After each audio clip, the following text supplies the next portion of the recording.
네, 안녕하세요, 여러분. 저는 서원대학교 상담심리학과 교수 이정민입니다. 이렇게 만나 뵙게 되어서 반갑고요. 오늘은 서원대학교 마이크로 러닝의 강의를 제가 이제 촬영을 하게 되었어요. 그래서 주제는 제가 이제 상담심리학과에 있다 보니까 여러분들의 대인관계가 여러분의 심리하고 이제 많이 중요하게 연관이 되기 때문에 여러분의 대인관계를 한번 진단해보는 그런 영상으로 이렇게 찾아뵙게 되었습니다. 오늘 영상의 제목은 나의 애착 유형으로 대인관계 진단하기라는 그런 주제로 짧은 시간이지만 같이 이야기 나눠보는 시간을 갖도록 하겠습니다. 목차를 보시면 일단 대인관계 고민에 대해서 한번 생각해보는 시간을 잠깐 갖고요. 그 다음에 애착 유형이라는 것에 대해서 설명을 좀 드리도록 할게요. 그리고 나의 애착 유형과 대인관계를 연결해서 생각을 해보도록 하겠습니다.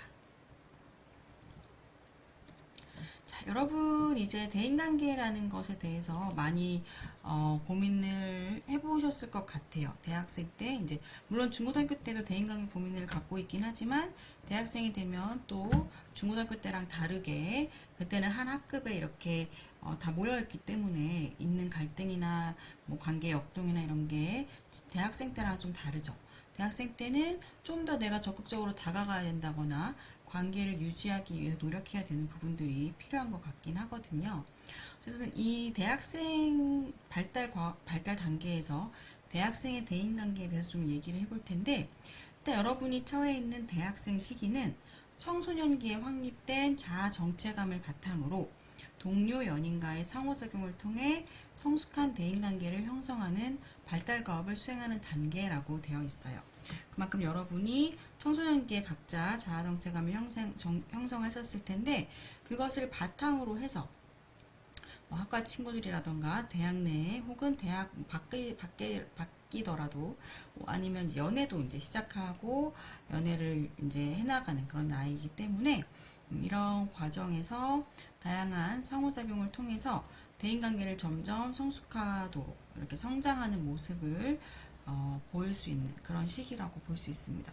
그래서 사실 대학생 시기가 매우 중요한데요. 그래서 대학생들은 기존에 하고는 되게 다른 대학이라는 환경을 접하면서 다양한 관계를 경험을 하게 됩니다.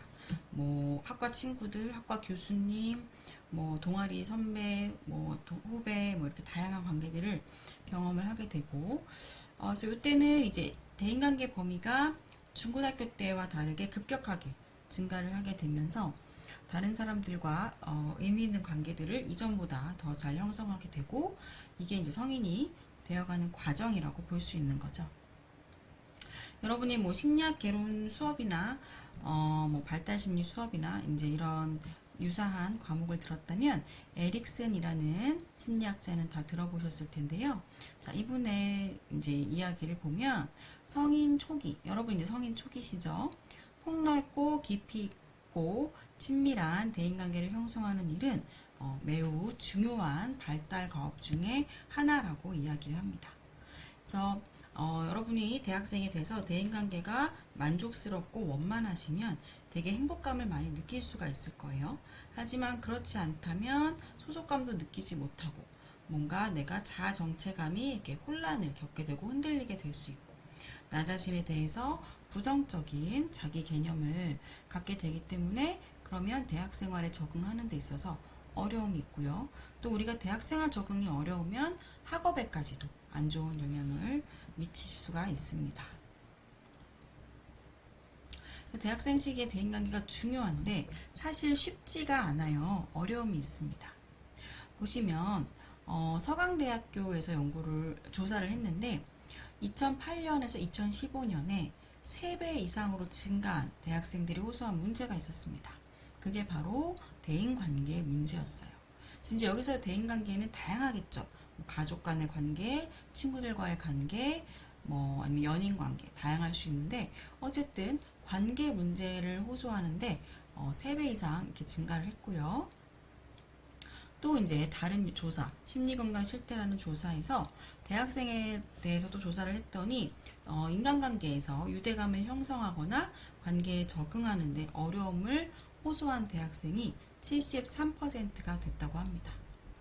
또 다른 연구에서는 한 대학의 그 학생 상담센터라고 보시면 돼요. 상담소를 찾는 대학생이 2년 동안 35%가 증가를 했는데 이들이 가장 많이 호소한 주제가 대인관계였습니다. 그만큼 이제 대인관계에 대해서 대학생들이 되게 중요하면서도 어려움을 많이 호소하는 그런 주제라고 볼 수가 있는 거예요. 대인관계랑 관련해서 부정적인 경험을 하면 여러분 다 이제 느껴보셨을 텐데 심리적, 정신적 건강에 부정적인 영향을 미치게 됩니다. 저도 대학생 때 그런 경험들을 했던 게 기억이 나요.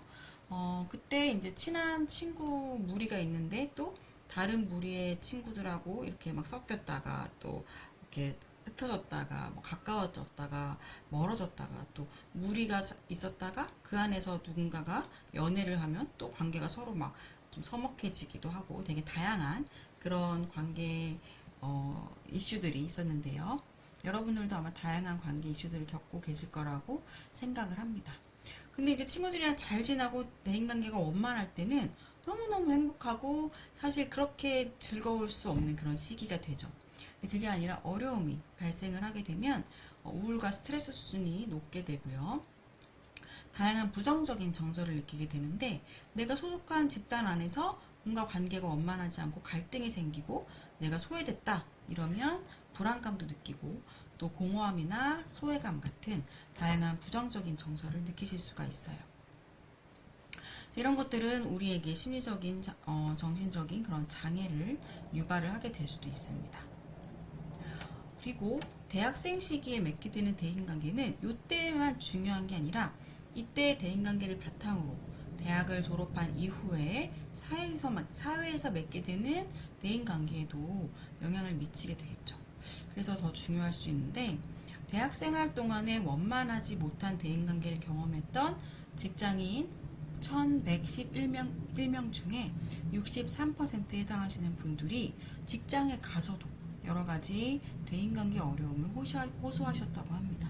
그렇기 때문에 더 중요하다고 볼 수 있겠죠.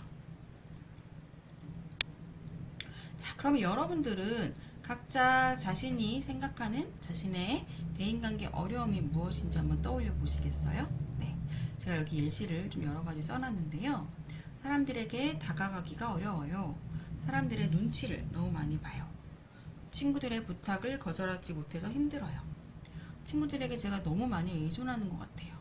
이런 것들이 있는데 이거는 제가 이제 대학생 상담을 오랫동안 하면서 대학생 분들이 저에게 호소했던 그런 고민들을 쭉 한번 적어봤습니다.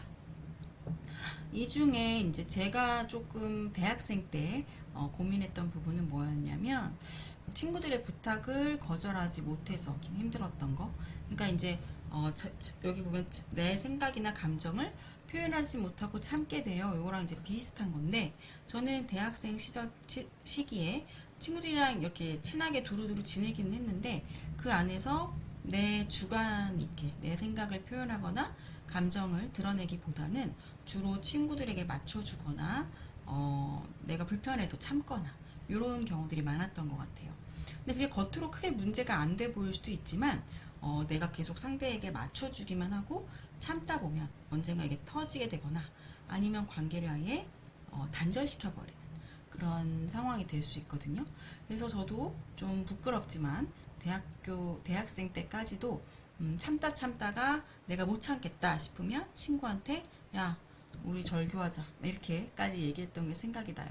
물론 이제 그 친구가 너무 잘 저를 이제 붙잡아줘가지고 지금까지도 연락을 잘하고 지내고 있는데 그러니까 그때 당시에는 제가 저를 표현하는 걸 너무 어려워해서 그게 쌓이다가 오히려 관계를 단절시키고 또 외로워지고 이런 부정적인 패턴이 저는 반복됐었던 것 같습니다.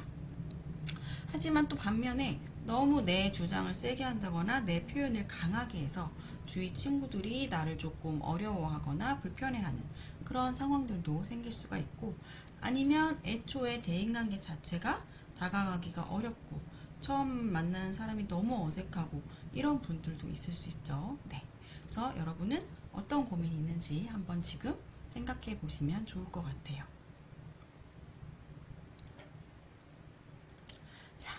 그러면 이 고민을 우리가 이제 그 겉으로 드러난 고민을 어떻게 좀 분석해서 내 대인관계를 좋게 만들까 이거를 생각하려면 애착이라는 걸 여러분이 좀 아실 필요가 있습니다.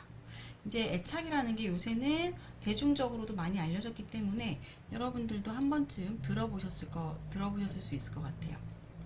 자, 대인관계라는 맥락에서 대학생들은 가족, 부모님, 중요한 타인들, 뭐 친구 등등 정서적 유대를 형성을 하게 됩니다. 여기 애착이라는 단어가 나오는데요.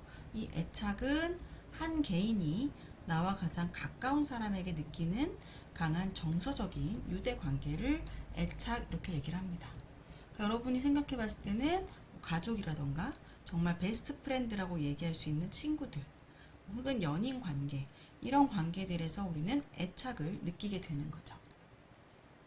그래서 이 애착이라는 것은 우리가 어렸을 때 태어난 직후부터 말을 하기 이전부터도 다 해당하는 거예요. 어린 시절에 애착 대상과 어떤 애착 경험을 했느냐에 따라서 성인이 된 이후까지도 계속해서 이 애착이 우리의 관계에 맺는 것에 영향을 미치게 됩니다. 뒤에 자세히 설명을 드리도록 할게요. 그래서 어쨌든 내가 영아기나 유아기 때 경험했던 나를 주로 케어해 주셨던 부모님이나 엄마나 주 양육자가 나를 어떻게 대해줬느냐가 내 평생의 대인관계의 질을 결정한다고 생각하셔도 무방할 것 같아요. 그렇게 생각하면 사실 어렸을 때 되게 좋은 양육 환경에 있었던 사람들은 다행이다 이렇게 안도를 하겠지만 어렸을 때 그렇지 못하고 양육 환경이 좀 좋지 않았던 사람들은 내 인생 이번 생은 망했네 이렇게 생각할 수도 있죠. 하지만 다행인 건 우리는 애착을 성숙시키고 변화시킬 수가 있습니다. 그래서 이 영상을 만든 것도 여러분이 내 성인 애착은 이런 상태네, 망했네, 이러시라고 만든 게 아니라 어떻게 그것을 회복하고 극복하고 변화시킬지를 이야기해보기 위해서 만든 거거든요. 네. 그래서 이제 애착 이론을 좀 공부를 해보면 사람들이 어떻게 서로 관계 맺는지, 왜 어떤 사람들은 친밀한 관계를 잘 만들고 유지하는데 왜 나는 그게 어려운지, 어떻게 하면 건강한 관계를 맺을 수 있을지 이런 것들을 좀 잘 아실 수 있게 될 거예요. 오늘 영상은 짧기 때문에 더 궁금하신 분들은 이 애착에 대해서 좀 더 공부를 해보시면 여러분 대인관계에 도움을 많이 받으실 수가 있습니다. 중요한 것은 맨 밑에 나와 있듯이 우리가 애착 관계가 아주 어렸을 때 형성되지만 이게 한번 형성되고 끝이 아니라 여러 우리 삶의 국면에서 중요한 사람들과의 만남을 통해서 변화가 발생할 가능성이 충분하다는 것을 여러분이 꼭 염두에 두시면 좋을 것 같아요. 자, 성인 애착 유형을 이제 좀 더 구체적으로 말씀드릴 건데 제가 같이 파일을 올려드릴 거예요. 그래서 성인 애착 유형 검사 한글 파일로 혹은 PDF로 올려드릴 텐데 일단 잠깐 영상을 멈추시고 그 검사를 먼저 실시를 하시고 다시 영상을 켜주시기 바랍니다. 검사는 방해받지 않도록 조용하고 집중할 수 있는 환경에서 실시를 해주시면 좋을 것 같아요. 자, 검사를 다 하셨으면 일단 채점을 먼저 해주시기 바랍니다. 채점은 역채점 문항이 있어요. 역채점 문항은 그 문항 번호가 나와 있죠. 요 문항의 점수를 예를 들어서 이게 5점 만점이면 1점은 5점으로 채점하고 2점은 4점으로 체크하고 3점은 똑같이 3점으로 채점하고 이렇게 원래 점수랑 거꾸로 채점을 하는 걸 역채점이라고 하거든요. 그래서 여러분이 이 문항들은 역채점을 해주시면 되고요. 그렇게 하신 다음에 짝수와 홀수로 나눠서 그 문항별로 점수를 더하시면 됩니다. 다 더하셨으면 홀수가 42점 이상이면 회피형이라고 볼 수 있고 짝수가 47점 이상이면 불안형 애착이라고 볼 수 있어요. 두 점수가 모두 기준 이상이시면 둘 다 42점, 47점 이상이면 혼란형이라고 보셔야 되고요. 나는 둘 다 점수가 기준 점수보다 낮다. 그러시면 안정형이라고 보시면 됩니다. 그랬을 때 각각의 유형을 좀 설명을 드리면, 자, 여기 보시면 안정형, 불안형, 회피형, 혼란형, 그 네 가지 유형이 나와 있죠. 그래서 나 자신, 자기와 타인, 이렇게 두 가지 차원이 나와 있어요.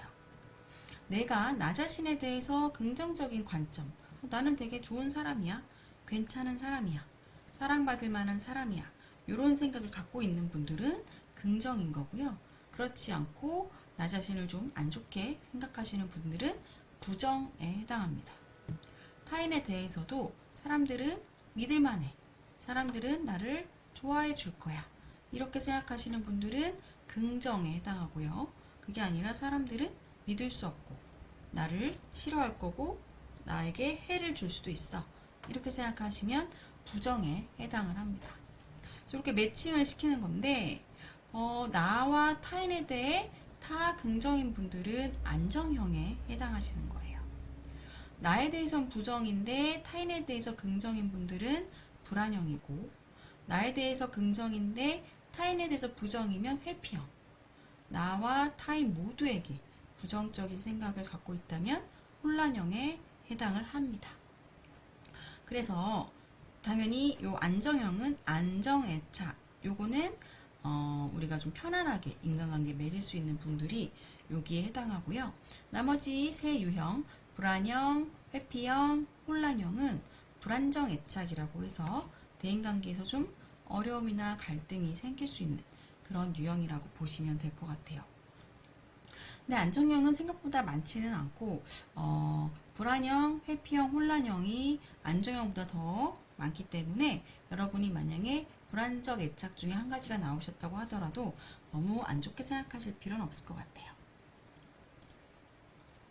그래서 각각을 좀 설명드리면, 일단 안정형은 주요 양육자가 아기 때, 어렸을 때 적절하게 반응해주고 민감하게 아이의 욕구를 잘 들어주고 이렇게 이제 상호작용을 한 경우고요. 이런 경우에 아이들은 엄마와의 관계에서 좀 떨어져 있더라도 불안을 크게 느끼지 않습니다. 그렇기 때문에 성인이 돼서도 친밀감을 충족하고 위로와 보살핌 속에서 관계 내 신뢰를 경험을 해왔기 때문에 안정적인 마음, 그리고 정서적인, 감정적인 균형을 이루면서 관계 유지를 잘 하게 됩니다. 그래서 너무 이 관계 때문에 너무 걱정하거나 불안해하지 않는 거죠. 네. 그 다음에 불안형을 보시면, 불안형은 주요 양육자가 감정 기복이 심해서 일관적으로 양육을 하지 못하고 어느 날은 막 잘해주다가 어느 날은 막 버럭 화를 내기도 하고 이런 모습을 보인 경우인데요. 그러다 보면 자녀 역시 불안해하거나 분노하거나 감정 기복이 심한 태도를 형성을 할 수가 있어요. 이런 분들이 성인이 되고 나면 불안형 애착을 가진 분들은 다른 사람하고 되게 친밀하고 긴밀한 유대관계를 원하는데 그 과정에서 불안하고 두려움이 있기 때문에 저 사람이 나한테 언제 안 좋게 대할지 모르잖아요. 감정에 확 압도될 수 있고요. 저 사람이 나를 언제라도 버릴지 몰라, 거절당할지 몰라, 이런 걱정을 많이 하게 됩니다. 그러다 보니까 습관적으로 저 사람이 나를 좋게 생각하는지를 계속 확인하려는 모습을 보일 수가 있어요. 자, 요거는 불안형이 연애를 할 때 보이는 모습입니다. 이거는 연애뿐만 아니라 이제 대인관계도 연결이 될 수는 있는데, 그래서 요거는 참고로 한번 보세요. 연애할 때 이런 모습을 보이는 분들은 불안형 애착에 해당할 수 있다는 거. 네. 회피형은 주요 양육자가 불안형인 양육자와 좀 다르게 냉담하고 방임하는, 아이를 조금은 정서적으로 방치했던 그런 경우에 혹은 또 일관되지 못한 반응을 했을 경우에 아이들이 이제 회피형 애착이 형성이 되게 되는데, 아이들이 그러면 적절한 감정 표현을 잘 못하게 된다거나 관계나 감정에 대해서 무관심한 그런 모습을 보일 수가 있습니다. 그래서 이들이 성인이 되면 이들은 이제 어린 시절에 양육자로부터 따뜻한 사랑을 받기를 원했지만 실제로 받지 못하고 좀 외로운 경험, 좀 고립된 것 같은 그런 느낌을 많이 받았기 때문에 오히려 성인이 돼서는 나는 그런 관계 필요 없어, 되게 쿨해지는 거예요. 나는 그런 관계 필요 없이 혼자 잘 살 수 있고 그런 거 다 의미 없어. 이런 식으로 생각을 하게 됩니다. 그래서 상처 받을 바에는 오히려 나 혼자 그냥 살래. 이런 식으로. 그래서 유대감 형성하는 것을 자꾸 피하려고 할 수가 있어요. 그래서 너네들이 어떻게 하든 난 상관없어 라는 태도를 나타낼 수가 있습니다. 이것도 이제 회피형이 연애 관계에서 보이는 모습인데 이것도 대인 관계하고 이제 연결시켜서 조금 생각해 볼 수 있는 거죠. 네, 이것도 한번 참고해 보시고요.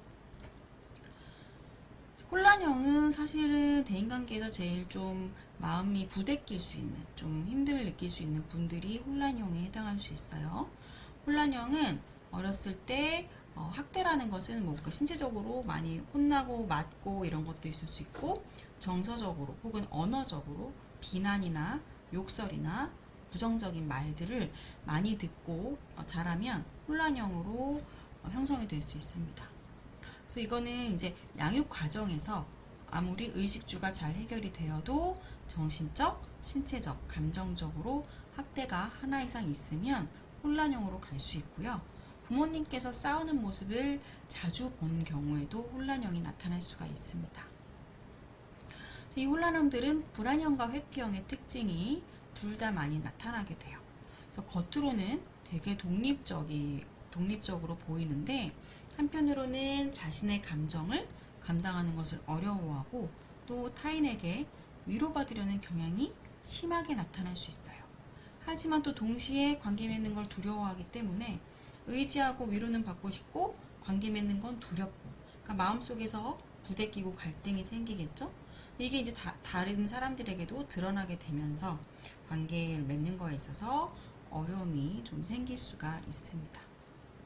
그래서 친밀해지는 것에 대한 두려움과 회피가 크고 자신의 감정을 숨기는 것에 능할 수가 있는데요.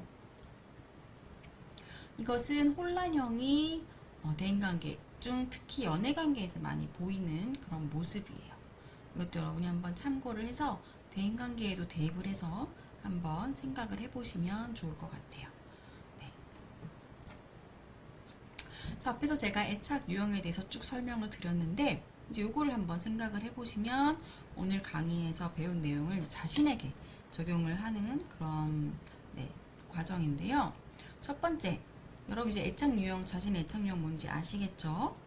어떤 과거 경험이 내 애착 유형을 형성하는 데 영향을 주었는지, 나의 부모님, 주 양육자와 나는 어떤 관계를 맺었었는지, 아기 때, 어렸을 때 말하는 거예요.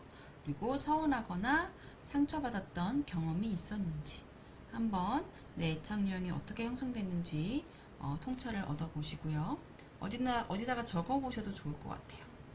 그리고 여러분이 이번 영상 초반에 자신의 관계 고민을 생각을 해봤을 텐데 나의 애착 유형과 나의 관계 고민이 어떻게 관련이 있는지 한번 생각해 보세요. 구체적인 에피소드가 있으시면 내가 고민하는 것과 관련해서 구체적인 에피소드가 있으시면 그걸 떠올려 보고 그때 느낀 나의 생각과 감정을 적어 보실 수도 있습니다. 그러면 더 관련성을 찾기 쉬울 수 있고요. 자, 그럼 이 두 가지를 토대로 생각을 했을 때 앞으로 나는 대인관계에서 어떤 방향으로 변화를 해야 할까? 이거는 안정형이 되려면 내가 어떻게 하면 좋을까를 이제 생각해보고 일상에서 훈련해 나가야 되는 부분인데요. 예를 들어 불안형은 뭐 친구 관계에 있어서 친구들이 나를 싫어하는 거 아닌가? 친구들이 뭔가 조금 어떤 행동을 했을 때 내가 너무 많이 좀 과도하게 서운해하지 않나? 이런 것들을 한번 생각해 볼 수 있죠. 그래서 그렇지 않기 위해서는 내가 어떻게 행동해야 될까? 서운할 때는 내가 화내거나 관계를 단절하지 않고 조금은 가볍게 친구한테 장난스럽게 내 감정을 표현해 볼 수 있을까? 라던가요.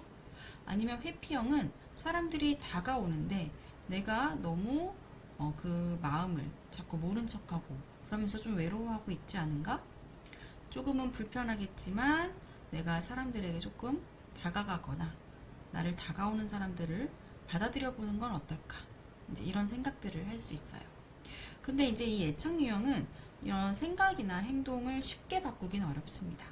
그래서 이번 영상은 여러분이 자신에 대해서 통찰을 얻는 것으로 생각을 하셨으면 좋겠고, 실제 내가 내 애착 유형을 좀 변화시키거나 그 밑에 깔려있는 인간관계에 대한 믿음 이런 것들을 바꾸시려면 책을 좀 보신다거나 상담을 받아보신다거나 조금 깊이 있는 작업이 필요하실 수는 있어요. 그리고 혼란형인데 좀 점수가 높거나 아니면 현재 대인관계 갈등이나 고민이 심각하시다면 우리 학교에도 상담센터가 있으니까 거기에서 상담을 받아보시거나 외부의 상담이나 이런 기관들에서 전문가 도움을 받아보셔도 좋을 것 같습니다. 그래서 저는 여러분이 이 영상을 통해서 나 자신의 대인관계에 대해서 한번 성찰해보는 시간을 짧게 가져보셨으면 좋겠고, 도움이 필요하시다면 더 빠를수록 좋거든요. 빨리 어떤 전문가의 도움을 받으면서 대학생 때 내 대인관계를 성장시켜서 앞으로 남은 평생의 대인관계를 행복하고 건강하게 잘 맺어나가셨으면 좋겠거든요. 네. 그래서 이 영상을 마련했고요. 영상 보시고 또 궁금하시거나 이런 부분이 있으면 제 메일로 문의해 주셔도 좋을 것 같습니다. 네. 그러면 지금까지 영상 들어주셔서 감사합니다.